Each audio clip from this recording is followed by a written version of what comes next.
नमस्कार, स्वागत है आप सभी का। आप देख रहे हैं कुरुक्षेत्र। मैं हूं सौरभ शर्मा आपके साथ। 2024 में नरेंद्र मोदी को विपक्ष टक्कर कैसे देगा, कौन देगा, किसकी अगुवाई में देगा, इसे लेकर जितना खुलकर कहा जा सकता था आज कांग्रेस पार्टी ने कह दिया। कांग्रेस के अध्यक्ष मल्लिकार्जुन खड़गे ने ऐलान कर दिया है कि कोई किसी मुगालते में न रहे, कांग्रेस पार्टी के नेतृत्व में ही पूरा विपक्ष एक होगा और मोदी को हराएगा। और अगर ऐसा नहीं हो पाया तो समझिए लोकतंत्र खत्म, संविधान खत्म। अब इसके बाद किसी कंफ्यूजन की गुंजाइश बाकी नहीं रह गई, क्योंकि कांग्रेस ने कह दिया हमारे लीडर राहुल गांधी, अब चाहे ममता बनर्जी हो, नीतीश कुमार हो, केसीआर हो, अरविंद केजरीवाल हो, अखिलेश यादव हो, जिसे आना है हमारे ही साथ आना पड़ेगा। लेकिन कहना जितना आसान है, करना उससे कई गुना मुश्किल है। और ये हम नहीं कहते, ये इन्हीं नेताओं का, जिनका अभी आपके सामने नाम लिया, इन्हीं के बयान बताते हैं। केसीआर की बात सुनिए, वो अपना अलग कबीला बसा रहे हैं। ममता बनर्जी को राहुल गांधी मंजूर नहीं है। राहुल गांधी को फ्रीडम ऐप से सीखकर क्या आप ताइवान अमरूद की खेती करते हैं? अगर ऐसा है तो आप अपने ताइवान अमरूदों को 1 करोड़ फ्रीडम ऐप के जो ग्राहक हैं उन्हें बिना किसी खर्चे के आप उसे बेच सकते हैं। ममता की पार्टी बीजेपी की बी टीम लगती है, भ्रष्ट लगती है। अरविंद केजरीवाल अपने ही ख्वाब बुन रहे हैं और अखिलेश यादव 2017 ही भूल नहीं पा रहे हैं जब राहुल गांधी के साथ हाथ में हाथ डालकर वोट मांग रहे थे यूपी में। इसका मतलब यह कतई नहीं है कि बीजेपी की राह फूलों से सजी हुई है, क्योंकि इतना तो सच है कि इन सारे विपक्षी नेताओं का मकसद एक ही है, मोदी को हटाओ। अब नरेंद्र मोदी के तरकश में कौन से तीर हैं और ये सारे विरोधी योद्धा एक झंडे के नीचे कैसे आएंगे, अगर आएंगे, इसी पर होगा आज का कुरुक्षेत्र। एक छोटी सी रिपोर्ट।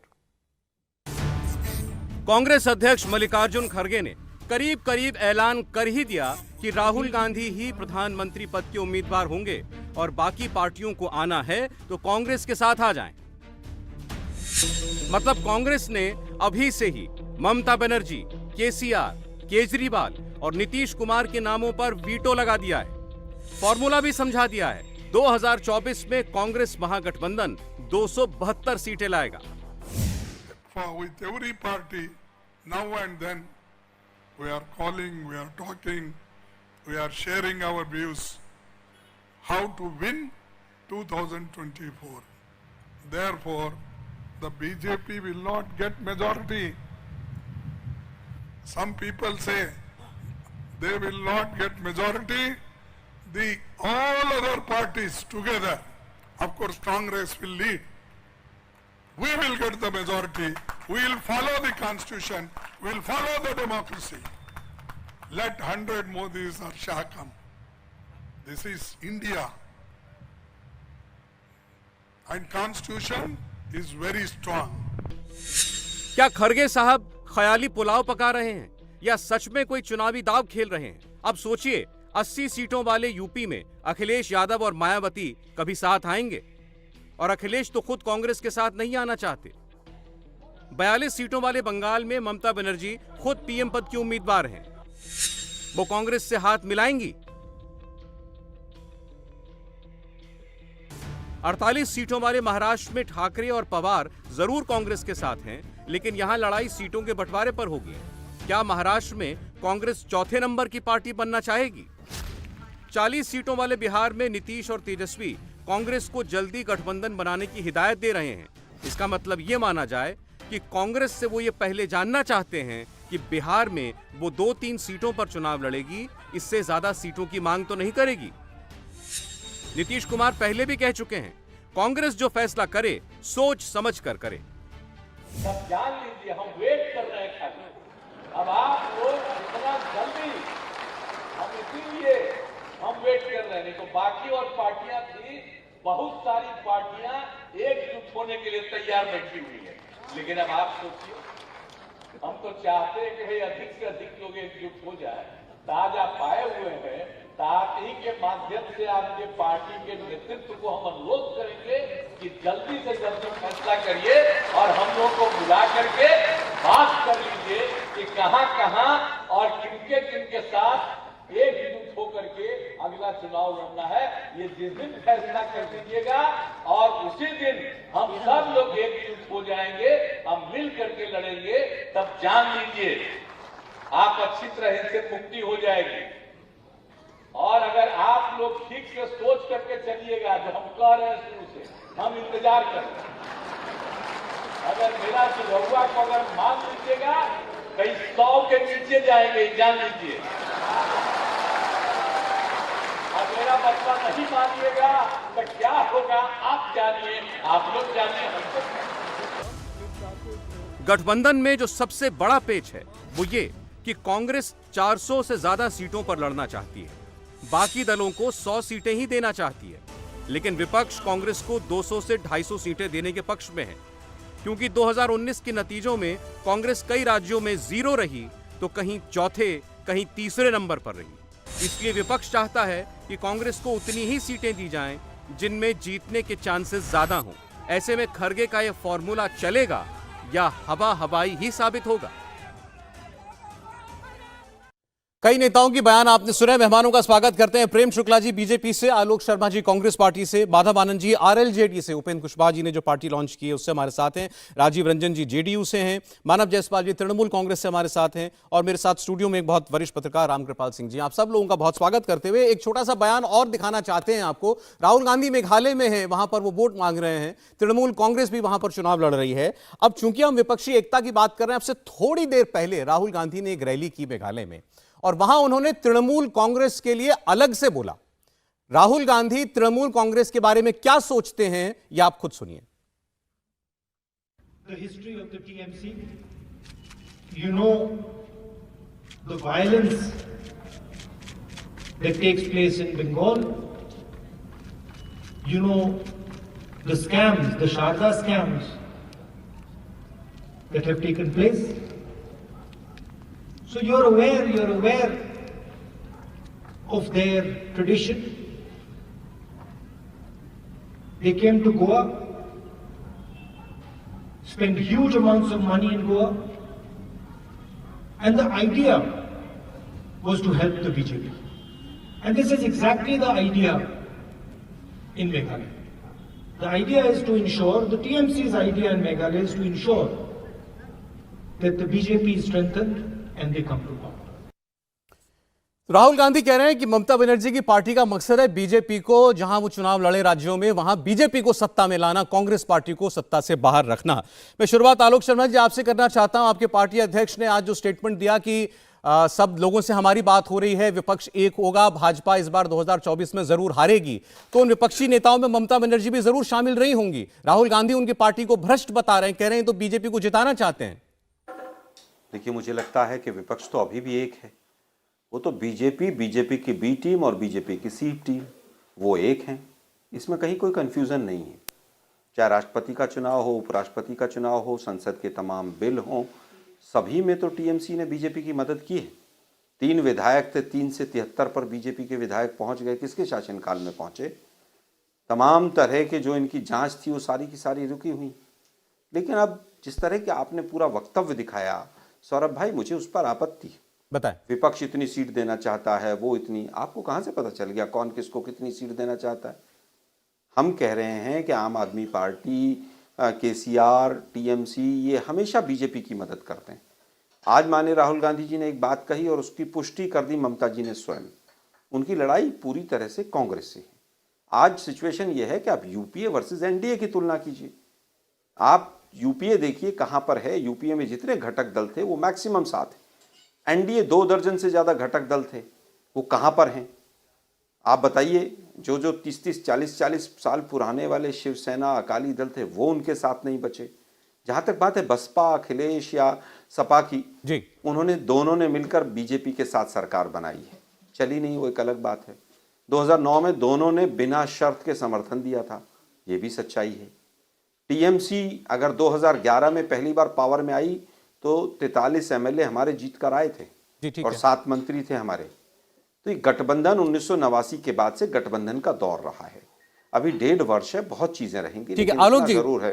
आपने कहा ये मुकाबला जो है कांग्रेस बनाम बीजेपी की ए टीम, बी टीम, सी टीम, उस सब से है। लेकिन फिर जब जनरली हम बात करते हैं कि ये कौन कौन सी पार्टियां बीजेपी के खिलाफ हैं, मकसद सबका है कि नरेंद्र मोदी को हटाना है। पार्टी अध्यक्ष ने आपके नाम नहीं लिया, लेकिन उन्होंने कहा सारा विपक्ष। तो मैं आपसे पूछना चाहता हूं, ममता बनर्जी को आपने कहा कि ये बीजेपी की मदद करने वाले हैं, केसीआर साहब वो आपके खिलाफ बोलते हैं, अरविंद केजरीवाल गुजरात में थे, गुजरात और पंजाब में उनकी प्रेजेंस हो गई है, वो कहते हैं कांग्रेस पार्टी भ्रष्ट है। तो ये सारा विपक्ष जो है आपके अलावा, अगर ये आपके भी खिलाफ है, तो फिर उस टेंट के नीचे जिसको जो कांग्रेस कह रही है हमारा टेंट, और सब मैं बहुत लोगों से बात करता हूं जो अनुभवी लोग हैं, वो कहते हैं कि कांग्रेस के अम्ब्रेला के नीचे आना ही पड़ेगा सबको। लेकिन फिर ये लोग कैसे आएंगे जो अभी से खुलकर आपके खिलाफ बोल रहे हैं, और अब तो आप भी उनके खिलाफ बोल रहे हैं? देखिए, ये तो पहले से जग जाहिर है, तमाम चीज़ें हैं, जो चीज़ें सामने हैं। क्या टीएमसी ने तमाम मौक़ों पर बीजेपी की मदद नहीं की है? ये कोई चीज़ छुपी हुई है क्या? पूरी तरह से स्पष्ट है। ये 3 काले कानूनों को सबसे पहले अगर किसी विधानसभा ने पास किया तो वो केजरीवाल जी की विधानसभा थी। भूल गए क्या हम लोग इस बात को?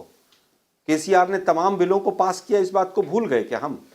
किस किस ने राष्ट्रपति उपराष्ट्रपति चुनाव में वहाँ पर वोट दिया? उपराष्ट्रपति महोदय, राष्ट्रपति महोदय को वहां तक, बंगाल तक पहुंचने नहीं दिया। ठीक है। और फिर वोटिंग कहाँ की? मैं समझता हूं कि चीजें अब छुपी हुई नहीं है। डर तो ये इनकी भूमिका क्या रहेगी? इनकी भूमिका 2024 के बाद क्या रहेगी? कांग्रेस को इनका साथ नहीं चाहिए ना?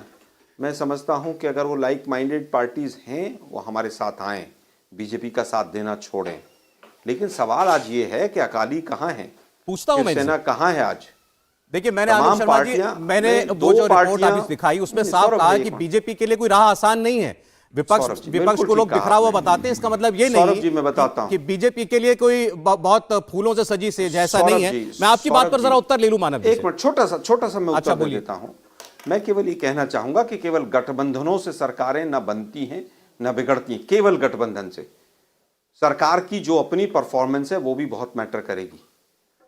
अडानी का मुद्दा भी मैटर करेगा, चीन घुसकर बैठा है वो भी मैटर करेगा, और सब लोग बेरोजगारी और महंगाई से जिस तरह से त्रस्त हैं वो भी मुद्दे होंगे। मैं राज्यवार बता दूंगा बीजेपी की कहां कहां सीटें घटेंगी। अच्छा, ठीक है, चलिए ठीक है। मैं एक बार जरा मानव जी से तो पूछ लूं, क्योंकि अभी एक स्टेटमेंट ममता बनर्जी का भी मेघालय में ही आ गया है। उन्होंने कहा कि मैं तो कांग्रेस में थी, मुझे कांग्रेस से निकाला इन लोगों ने, कांग्रेस को अब वोट मांगने का कोई अधिकार ही नहीं है, कोई राइट नहीं है उनको। और अधीर रंजन चौधरी साहब वो जो शब्द इस्तेमाल करते हैं, मैं ये इसीलिए कह रहा हूं कि मैं उनको कोट कर रहा हूं, मेरा शब्द नहीं है। उन्होंने कहा कि पत्रकारों से कि आप ममता बनर्जी से पूछिए वो अडानी के खिलाफ क्यों नहीं बोलती, ममता जी दलाली कर रही हैं क्या। ये शब्द अधीर रंजन चौधरी के हैं। और अभी राहुल जी ने जो बोला वो तो मानव जी आपने सुन ही लिया। बहरहाल सभी को मेरा नमस्कार है सौरभ जी, और आपके माध्यम से पूरे देश को भी। पता नहीं ये कौन से अहंकार में जीती है कांग्रेस, यही चलन है उनका। उनको निकलना पड़ेगा, वैनिटी वाली जो पॉलिटिक्स है उससे थोड़ा बाहर निकलिए। पिछले बार भी मेघालय में आपके सबसे ज्यादा सीटें आई थी, लेकिन आप सरकार नहीं बना पाए। गोवा के आकलन करते हैं, हमारे गुरुजन है, मैं बड़ा सम्मान करता हूँ अलग जी का। गोवा में भी सबसे बड़ी सारी सीटें आप ही की आई थी, लेकिन फिर भी हम सरकार नहीं बनाए इसके पहले। और जहां तक हमारी बात है, हम कांग्रेस से नहीं लड़ रहे हैं। कांग्रेस जिनसे लड़ी वो लड़े, हम तो बीजेपी के खिलाफ है। आज हम गोवा में जाते हैं, कौन सी ऐसी पार्टी है बताइए? चलिए कांग्रेस की बात कर लेते हैं। कांग्रेस की कौन सी ऐसी बात है कि भैया हमको 10% वोट मिल गया गोवा में? मैंने आप बोलना चाहते हैं हम पैसे देके वोट खरीद रहे हैं, मनी पॉलिटिक्स। जनता का वोट पे आपको भरोसा नहीं है, ये तो आपकी दिक्कत है। दूसरी बात अब आ जाइए, मैं आपसे पूछना चाहता हूँ, शायद पूरा देश पूछना चाहे, बंगाल में आपने इलेक्शन लड़ा, किसके साथ गठबंधन था आपका? सीपीआईएम। केरला में कौन है? वो कौन है जिससे आप लड़ रहे हैं? वो सौतेला भाई है क्या?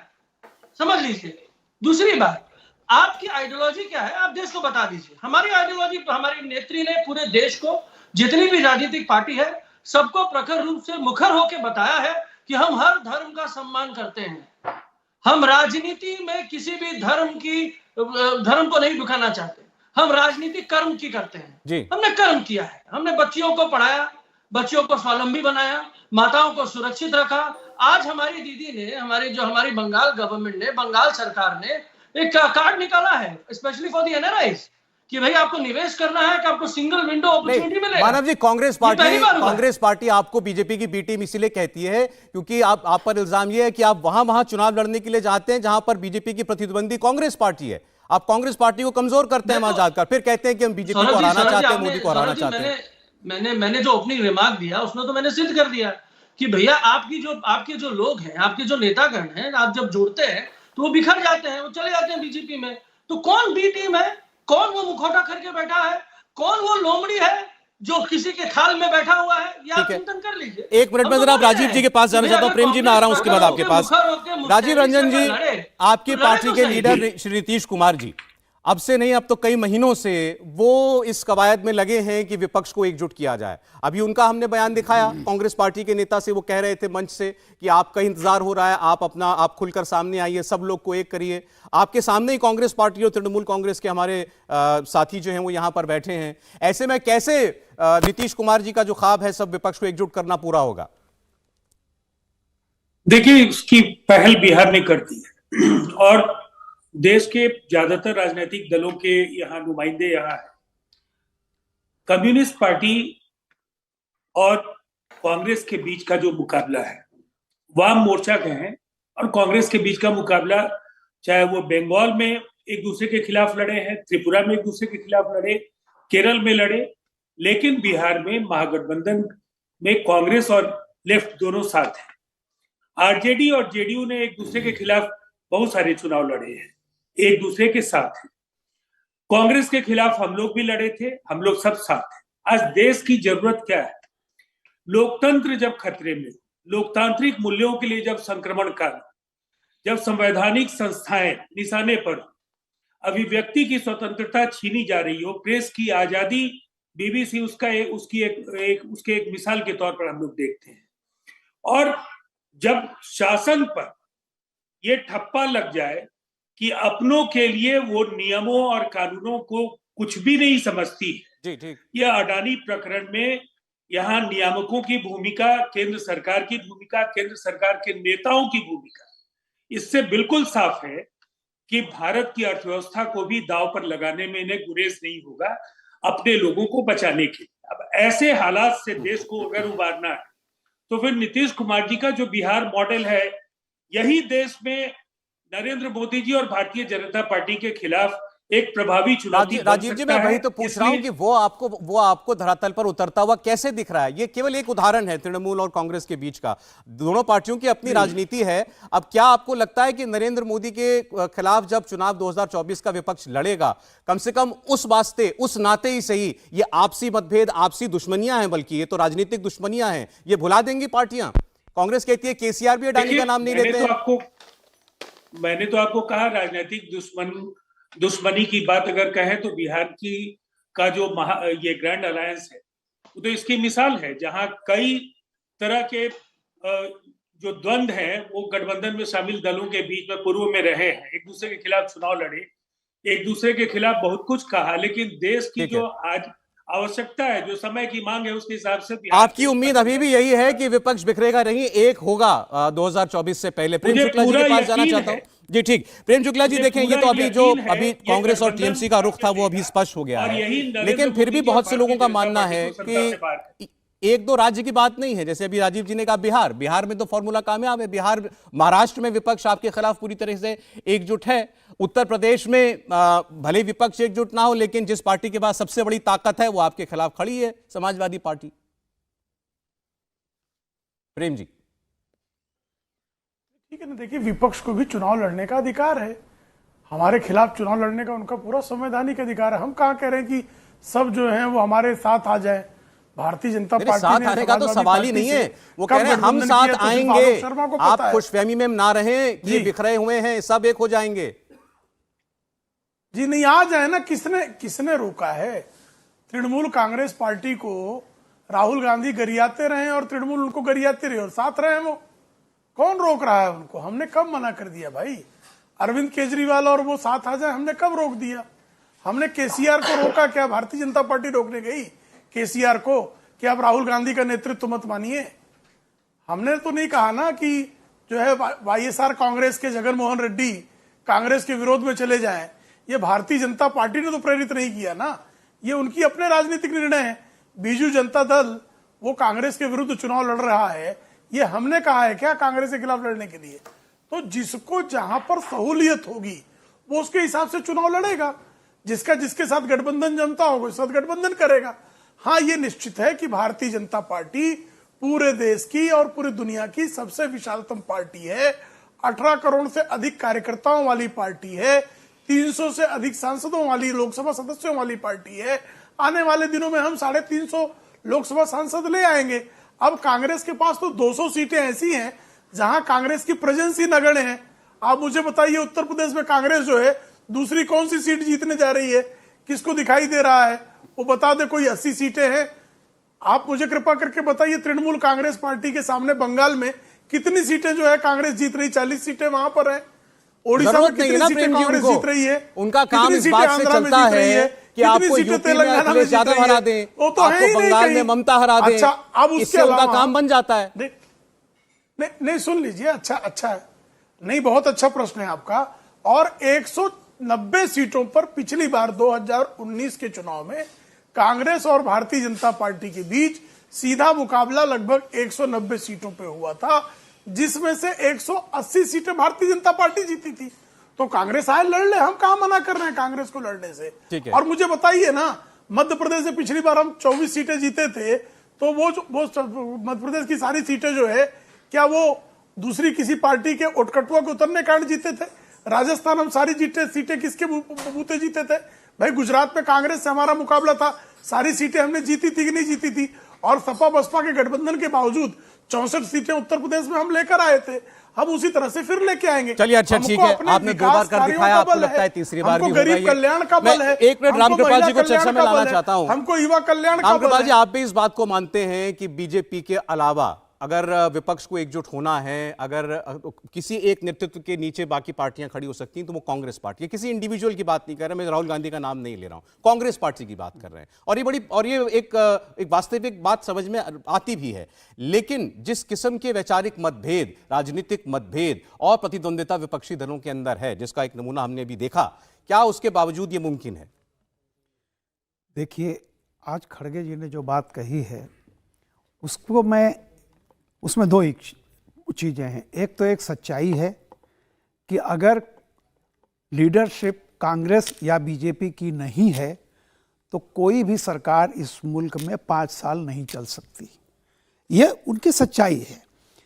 आप देखिए, कभी हुआ भी नहीं, कभी हुआ नहीं। मैं आपको बता रहा हूँ, आज़ाद हिंदुस्तान में 6 प्रधानमंत्री ऐसे हुए हैं जो गैर कांग्रेसी या गैर भाजपाई रहे।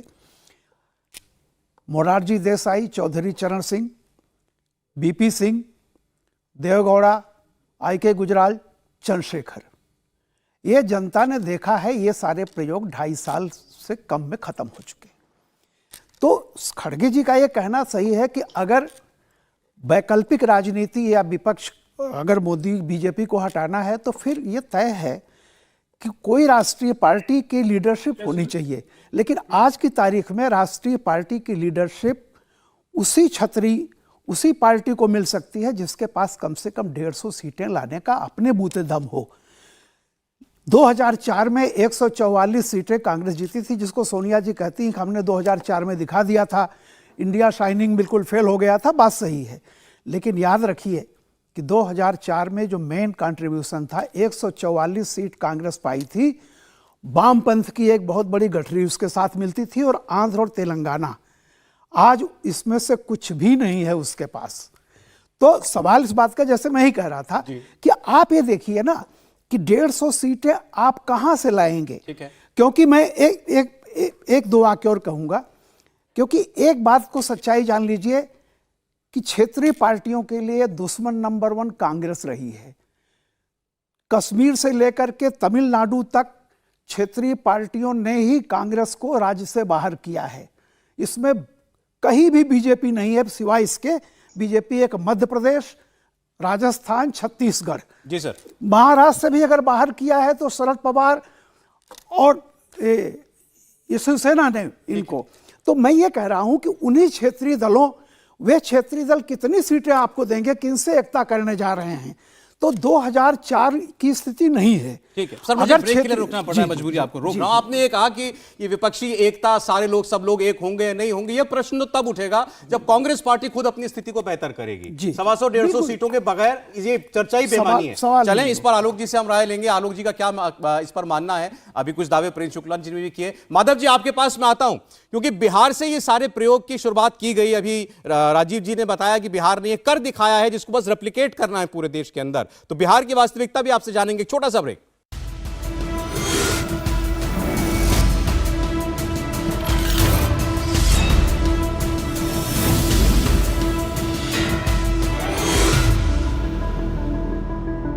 स्वागत है कुरुक्षेत्र में। आज हम बात कर रहे हैं नरेंद्र मोदी के खिलाफ 2024 में विपक्ष कैसी और क्या चुनौती पेश करेगा। मल्लिकार्जुन खड़गे कांग्रेस पार्टी के अध्यक्ष, उन्होंने कहा कि विपक्ष एक होगा, नरेंद्र मोदी हारेंगे 2024 में, यह तय है।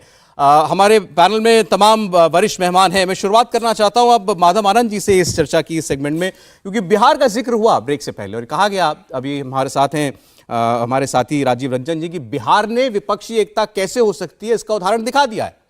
अभी एक धड़ा तो हम नहीं कहेंगे, लेकिन जेडीयू के एक नेता जरूर टूट करके अलग हुए। उपेंद्र कुशवाहा, उन्होंने अपनी पार्टी बनाई है, वो आरएलजेडी उनकी पार्टी है, आज उसी का प्रतिनिधित्व माधव आनंद जी कर रहे हैं। तो माधव जी हमें बताइए, माधव जी, कि बिहार क्या वाकई असली विपक्षी एकता का प्रतिबिंब है और यही पूरे देश में लागू करना चाहता है विपक्ष? कम से कम नीतीश कुमार तो करना चाहते हैं। सौरभ जी, जनता दल यूनाइटेड के प्रवक्ता ने जिस गठबंधन की बात की, ये गठबंधन कौन सा गठबंधन है? आप वरिष्ठ पत्रकार हैं, भले दिल्ली में बैठते हैं, लेकिन आए दिन जो है महागठबंधन के बारे में सुनते होंगे। तो ये जिस गठबंधन की बात कर रहे हैं और जिस गठबंधन के नेता सर्वेसर्वा आदरणीय नीतीश कुमार जी इतने लाचार, असहज, कमजोर हो जाएंगे, हम लोगों ने जीवन में कल्पना भी नहीं की थी।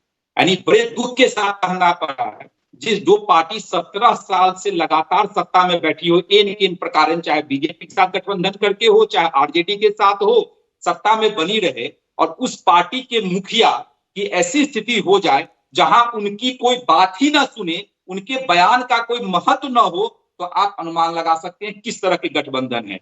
जिस गठबंधन की ये बात कर रहे हैं, उस आरजेडी के एक नेता नहीं, प्रदेश अध्यक्ष जगदानंद सिंह, उपाध्यक्ष, राष्ट्रीय उपाध्यक्ष शिवानंद तिवारी बड़े नेता हैं। इन्हीं के नीतीश जी के कैबिनेट में सुधाकर सिंह थे, कृषि मंत्री, जो आदरणीय नीतीश कुमार जी के बारे में शिखंडी वर्ड से लेके किन किन शब्दों का यूज नहीं किया, जो मुझे उचित नहीं लगता कि राष्ट्रीय चैनल पे कहूं।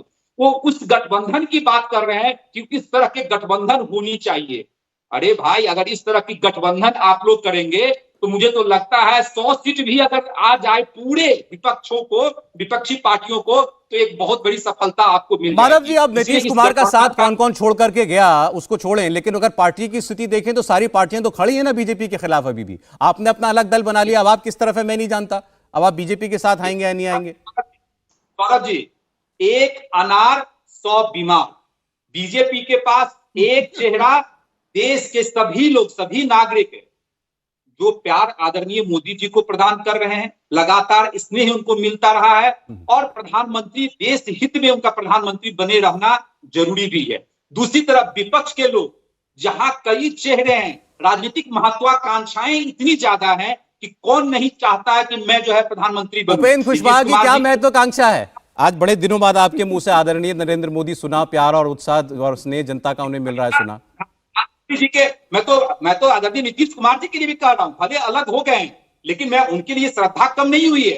भाई बड़े नेता हैं, अभी भी मैं आदरणीय वर्ड यूज कर रहा हूं, सूबे के मुख्यमंत्री हैं, कभी भी प्रोटोकॉल को नहीं तोड़ना चाहिए। और जहां तक कह रहे हैं कि आपने ममता बनर्जी जी, अरविंद केजरीवाल जी, आदरणीय नीतीश कुमार जी के पार्टी का ही देखिए ना, उनके पार्टी के लोग उनको 2025 तक कभी चाहते हैं मुख्यमंत्री बने रहे, कभी कहते हैं प्रधानमंत्री लाल किले पे झंडा फहराएंगे, कभी केसी त्यागी कहते हैं 2030 तक रहेंगे। आप बता लीजिए, तो ये ऐसे गठबंधन से नहीं चलने वाला है। ठीक है, एक अनार 100 बीमार, ये है विपक्ष का हाल। पहले आपको जवाब दे रहे हैं मानव जायसवाल, फिर राजीव जी तो बोलेंगे इस पर। जी बोलिए जायसवाल जी। देखिए, बड़ा अद्भुत लगता है, कभी कभी हम लोग टीवी चैनल पे बैठते हैं, पता है कल रात को किसी के बारे में बात कर रहे थे, आज दिन हो गया तो किसी और के बारे में बात कर रहे हैं। ये चल चरित्र है और आपको पता चल रहा है उनके बाद भाषा से कि भैया वो किसकी बी टीम है, ये सिद्ध हो जाता है। जो पार्टी अपने गठबंधन को, अपने दोस्तों को, अपने ही मित्रों को, अपने वजह जिनके गठबंधन की वजह से आई है, जिनके मदद से सरकार में, उनको ही पछाड़ देना चाहती है, उनको ही निस्तो नाबूद कर देना चाहती है, ये दोस्ती निभाएंगे। भाई एक ऐसा चेहरा जो मजबूती, अरे भाई मजबूती तो अपने दोस्तों को नहीं दे पा रहे हैं, वो देश की मजबूती की बात कर रहे हैं, बहुत अच्छी बात है। चाइना क्या आंख दिखा रहा है, देश मजबूत हो रहा है। अदानी के ऊपर इतना कुछ विदेश से हो रहा है, लेकिन देश बड़ा मजबूत हो रहा है। LIC फिर से पैसा देना चाहता है, SBI बोल रहा है, बैंक ऑफ बड़ौदा भी बोल रहा है फिर से पैसा देंगे, और सबका जो कार्यकाल है बढ़ेगा। खैर ये ठीक है, हमारे मित्र है माधव आनंद जी बड़ा अच्छा बोलते हैं, बड़ा अच्छा लगा सुन के कि आज आदरणीय जो शब्द है वो पर्यायवाची हो गया सभी के लिए। बहरहाल जहां तक बात है विपक्ष की, हम मुस्तैदी से लड़ रहे हैं और हम लड़ेंगे। और कांग्रेस की जहां तक बात है, मैं उम्मीद करता हूं कि अगर भाई उनके जो वो पूरी जो संगठन है मजबूती से लड़े तो शायद वो भी कुछ नंबर लेके आए। लेकिन जहां तक हमारी रीजनल पार्टियों का सवाल है, चाहे उत्तर प्रदेश हो, चाहे बंगाल हो, चाहे तेलंगाना हो, चाहे आंध्रा हो, चाहे तमिलनाडु हो, चाहे आसाम हो, हर जगह जहां जहां रीजनल क्षेत्रीय पार्टी उत्तर प्रदेश हो, हर जगह हम उनको मजबूती देने के लिए प्रण है हमारा। हम प्रतिबद्ध है कि हम वो काम करेंगे। जायसवाल साहब, अगर क्षेत्रीय पार्टियां जो, सुनिए एक सेकंड, क्षेत्रीय, आपने कहा क्षेत्रीय पार्टियां पूरी ताकत से लड़ेंगी, तो कांग्रेस क्या करेगी उन राज्यों में? क्या कांग्रेस बुरा बिस्तरा समेट ले, ना लड़े? नहीं, हम तो बोल रहे हैं कि कांग्रेस मजबूती से लड़े तो सही। और सबसे बड़ी बात है, आप सबसे बड़ी पार्टी थे एक समय की, अहंकार नहीं गया। आप सम्मान दीजिए ना, आप सम्मान दीजिए। अब ये वैनिटी वाली जो राजनीति हो तो उससे बाहर निकलिए। आज जो छमछमाती हुई जो राजनीति जो भाजपा और कांग्रेस की है, उससे बाहर निकालना होगा। वैनिटी वाली राजनीति का मतलब मैं नहीं समझा आपकी। राहुल गांधी 4000 किलोमीटर चले हैं, मुख्यमंत्री है राहुल गांधी 4000 किलोमीटर चले हैं, आप कह रहे हैं वैनिटी वाली राजनीति। नहीं सर, सुनिए, देखिए राहुल गांधी जी ने 4000 किलोमीटर चला, बड़ा सम्मान है उनका। और उसी तरीके से क्यों, क्योंकि भाई ममता बनर्जी ने पूरे देश को दिखाया है कि पदयात्रा क्या होती है। आपको पता है गांधी जी के बाद अगर किसी नेता ने सबसे ज्यादा पॉलिटिकल रैली पदयात्रा वाली करी है तो ममता बनर्जी। मुझे आप ये बताइए, आप अपने प्रदेश का उदाहरण देकर के बताइए, बंगाल में विपक्षी एकता अगर लानी है, कांग्रेस पार्टी वहां फिट होती है या नहीं होती? वहां कांग्रेस की स्पेस है या नहीं एकता में? 2000 सौरभ जी, सबसे बड़ी बात 2021 में पूरी जनता ने दिखा दिया कांग्रेस कहां खड़ी थी और लेफ्ट लोग कहां खड़े थे। पूरे जनता ने दिखा दिया। हमारा जो वोट परसेंटेज वो बढ़ा है। उसके बाद बहुत सारे इलेक्शंस हुए हैं, लोकल इलेक्शंस, जिसमें बीजेपी 3rd 4th नंबर पहुंच गई। ये जो हवाई बातें हैं ना, और कुछ देर पहले हमारे गुरुजन प्रेम जी बता रहे थे 2019 का हवाला दे रहे थे। अरे अभी भी समय है, बहुत कुछ बाहर निकलेगा। वो तल्लल आनंद की जरा एक मिनट जवाब ले, एक मिनट देखिए, आपने जो बात कही और जो रामकृपाल जी बात कह रहे थे, आलोक शर्मा जी, कि कांग्रेस पार्टी अहंकार छोड़े, पहली बात ये कहा मानव जायसवाल जी ने। यानी अगर आप चाहते हैं सब आपके पास आए तो फिर थोड़ा विनम्र होना पड़ेगा। दूसरी बात जो रामकृपाल जी कह रहे थे और जो जायसवाल साहब भी कह रहे हैं कि पहले अपनी ताकत साबित कीजिए, स्ट्रेंथ बताएं कितनी है। देखिए, मुझे लगता है कि रामकृपाल जी बहुत वरिष्ठ हैं। 2004 में भी सब लोग यही कह रहे थे कि इंडिया शाइनिंग है और कोई नहीं आ सकता है। आए हम, फिर 2009 में ये कहा गया अब ये सरकार तो गई है तो बच ही नहीं सकती। पता चला तो कांग्रेस की लगभग 60 लोकसभा की सीटें बढ़ गई। आप देखिएगा, जनता के हाथ में चाबी है। मैंने पहले भी कहा कि अगर बीजेपी को इतना अहंकार है अपने मन में कि हम कांग्रेस के सामने तो कहीं टिक ही नहीं रहे, तो मैं समझता हूँ कि मध्य प्रदेश, छत्तीसगढ़, राजस्थान, गोवा और अभी हाल में हिमाचल प्रदेश सीधी टक्कर में हमने ही हराया है। देश की जनता को आपने बहुत गुमराह कर लिया है। अब तो पूरी जनता कह रही है हमारी भूल और कमल का फूल। जहाँ तक बात अब आती है कि भैया आपको अहंकार करना हो, कम होगा, हमारे साथ तो मैं तो कह रहा हूँ यूपीए में जो लोग थे सब के सब एज इट इज़ बने हुए हैं। अहंकार तो बीजेपी में था, जो एनडीए से सब छोड़कर भाग गए और सब ने एक ही बात कही कि ये हमें पूरा सम्मान नहीं देते। और सब ने क्या क्या शब्द दिए मैं उस पर नहीं जाना चाहता हूँ। आज जो लोग कह रहे हैं सम्मान नहीं देने, तो शायद वो अटल जी की सरकार छोड़ के कांग्रेस में आए और फिर कांग्रेस के साथ ही विधानसभा पहली बनाई। खैर, आज मानव जी का पूरा अधिकार है, वो अपनी बात रख सकते हैं। मैं केवल ये कहना चाहता हूँ, वेस्ट बंगाल में मानव जी बैठे ही हैं, बीजेपी लगभग 12 से 13 सीटें कम होगी। सेम उड़ीसा का है। और बिहार के अंदर लगभग 30 से 32 गठबंधन की इनकी सीटें कम हो जाएंगी। महाराष्ट्र के अंदर लगभग 25 सीटें इनकी कम होंगी। पिछली बार मिलकर लड़े थे, इस बार इनके साथ कोई नहीं। इस बार उत्तर प्रदेश में भी इनको पूरी ताकत के साथ विपक्ष जो है वो टक्कर देगा। मुझे लगता है कि बीजेपी और गठबंधन जी इस टाइम लगभग 150 सीटें डाउन है। और वही चीज नीतीश जी ने भी कही है। उन्होंने तमाम विपक्षी दलों को एक मैसेज भी दिया है कि जो यूपीए में नहीं है भाई आ जाओ। 150 सीटें डाउन मतलब 300 पर बीजेपी है लगभग, तो 150 पर आ जाएगी। ये आपका बीजेपी के लिए असेसमेंट है? मैं आज का जो असेसमेंट मेरे सामने है राज्यवार, मैंने आपको बताया। ठीक है, आलोक जी अपनी पार्टी के लिए असेसमेंट भी बताइए। मैं आपकी बात मान रहा हूं अभी फॉर डिस्कशन से कि आपने कहा बीजेपी 150 पर हम रोक देंगे, कांग्रेस कहां तक पहुंचेगी? कांग्रेस 200 प्लस रहेगी और कांग्रेस के बगैर कोई गठबंधन नहीं बनेगा।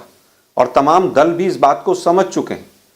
रामकृपाल जी ने बहुत विस्तार से समझाया कि पूरे इतिहास में कांग्रेस और भाजपा के नेतृत्व के अलावा और आज भी अगर कहीं पर बीजेपी है 19 में, अगर तमाम घटक दल देखें आप, तो तो बहुत चलिए, पार्टियां थी। ठीक है आलोक जी, 14 में आपने तो बड़ा और भी साफ ज्यादा साफ आज थी। बता दिया कांग्रेस पार्टी का ये असेसमेंट है, बीजेपी को 150 पर रोका जा सकता है, कांग्रेस 200 प्लस है, कांग्रेस के बगैर नहीं, सरकार मैंने बनेगी, नहीं कहा कांग्रेस कि का बीजेपी के प्रधानमंत्री 150 आएंगे। एक मिनट सौरभ जी, मैंने कहा कि राज्यवार जो आकलन है, ठीक है, उसके अनुसार लगभग 150 सीटें तो केवल इन राज्यों में कम हो रही हैं। चलिए ठीक है, मतलब ये आपका मैंने ये कहा, मैंने ये नहीं कहा कि 150 सीटें बीजेपी की आ रही हैं, और इससे भी नीचे जा सकती सकती और भी नीचे जा सकते हैं। ऑलराइट, ठीक है। और नीतीश जी ने जो बात कही है वो बहुत काबिल अब देखिए, आज खड़गे साहब ने जो बात कही, तैयार हैं आप, जरा सुनिएगा, आज खड़गे साहब ने जो बात की, जो दावा किया कि कांग्रेस ही बीजेपी को हराने वाली पार्टी बनेगी, ममता बनर्जी ने भी बिल्कुल वही बात कही है, वो भी मेघालय में। उन्होंने कहा टीएमसी को वोट कीजिए क्योंकि टीएमसी ही नरेंद्र मोदी को हरा सकती है। लेकिन मैं समझता हूं एक बार सुनिए আপনাদের উপর অত্যাচার হবে ছেড়ে কথা কেউ বলবে না। আর মেঘালয় ইলেকশনে তৃণমূলকে জিতিয়ে দিন, তৃণমূল আগামী দিন দিল্লি থেকে বিজেপিকে হটাবে, এই শপথের সূচনা আপনারা মেঘালয় করুন। छोटा सा बयान जो सुनाया उनका, वो कह रहे हैं बीजेपी को असली टक्कर देने वाली मैं हूं, टीएमसी है, हराएंगे हम, मेघालय में भी हराएंगे, दिल्ली में भी हराएंगे, कांग्रेस पार्टी और कोई दल नहीं। सौरभ जी बंगाल में हरा दिया है। वेस्ट बंगाल में 3 सीट से 73 पे पहुंचाया बीजेपी को, किसके शासनकाल में? 0 एमपी थे वेस्ट बंगाल में, और 0 से दहाई तक किसने पहुंचाया बीजेपी को? किसके शासनकाल में हुआ? ममता जी के शासनकाल में हुआ। मैं आज उस विषय पर नहीं जाना चाहता। आलोक जी, चुनाव में सत्ता में तृणमूल कांग्रेस जरूर है, लेकिन ऐसा तो नहीं है कि आप चुनाव नहीं लड़ रहे थे, बीजेपी को हराने की जिम्मेदारी तो आपकी भी थी ना। देखिए सौरभ जी, आज देश के अंदर एक नैरेटिव बन जाता है, ठीक है, एक नैरेटिव ये हो जाता है, किसी भी राज्य के चुनाव को देख लीजिए, either you are with BJP और यू आर अगेंस्ट बीजेपी। जिन राज्यों में जो भी पार्टी हो, चाहे वो बीजेपी ही हो और चाहे कांग्रेस ही हो, अगर वो दूसरी पार्टी को हराने के लिए सक्षम नहीं है तो स्वाभाविक है कि वोट बैंक रीजनल पार्टी पे खिसकेगा जो बीजेपी को हरा रही है। उसका जीता जागता उदाहरण दिल्ली है। 1993 के बाद से आज तक बीजेपी नहीं जीती है, देश की राजधानी है, 18 करोड़ मेंबर हैं और पता नहीं क्या क्या हैं। खैर आज मेयर बन गया है। आलोक जी, मेरे पास समय बहुत कम रह गया है, मैं बाकी लोगों को एक मौका देना चाहता हूं चर्चा में। आपने भी जो बात की उसी से शुरुआत करते हैं। देश की राजनीति यहां खड़ी है, आप बीजेपी के साथ हैं या बीजेपी के खिलाफ हैं? बीजेपी के खिलाफ जो मजबूत दिखाई देगा लोग उसके पास जाएंगे, फिर वो क्षेत्रीय दल कोई भी हो या फिर कांग्रेस पार्टी जैसी राष्ट्रीय पार्टी हो। प्रेम शुक्ला जी, मैं आ रहा हूं आपके पास, फिर राजीव जी। यानी इलेक्शन बाइनरी इलेक्शन हो गया है, भले ही आपके सामने कोई भी खड़ा हो। को जनार्दन मानते हैं, हमें पूरा विश्वास है कि जनता हमारे साथ है, गाल बजाने वालों के साथ नहीं है, 420 करने वालों के साथ नहीं है, भ्रष्टाचार करने वालों के साथ नहीं है, वंशवादियों के साथ नहीं है, वो भारतीय जनता पार्टी के विकास के कार्यक्रम के साथ है। चलिए ठीक। राजीव जी, एक बार आप जरा माधव जी की बात का जवाब जरूर दें। और आपने कहा कि पूरे देश में एक केस स्टडी है ऑपोजिशन यूनिटी की, बिहार, वो बिहार में ही बता रहे थे क्या है ये यूनिटी। देखिए, मैं उनकी बात को बहुत ज्यादा तवज्जो नहीं देना चाहूंगा, इसलिए कि उनसे अपेक्षा भी अब क्या कर सकते हैं।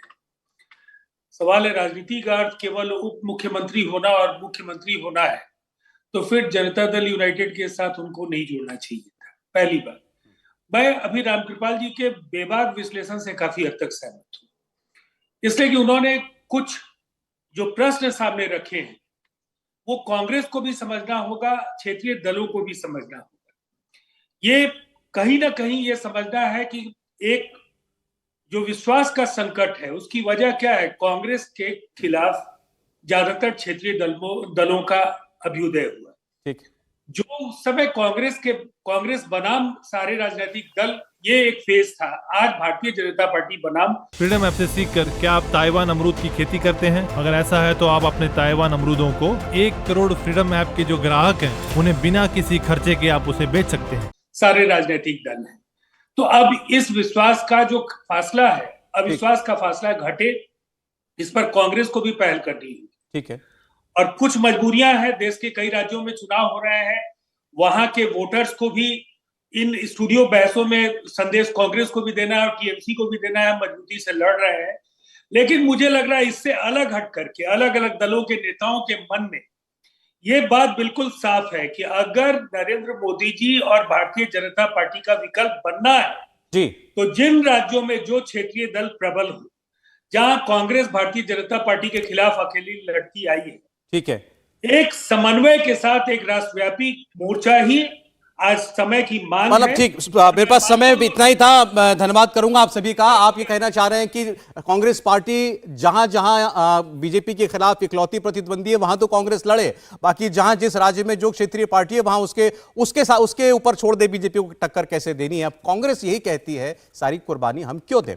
बहुत धन्यवाद आप लोगों का जुड़ने के लिए आज कुरुक्षेत्र में। इंडिया टीवी हर वक्त हर जगह डाउनलोड करने के लिए सर्च करें India TV news Google play store या ऐप स्टोर पर।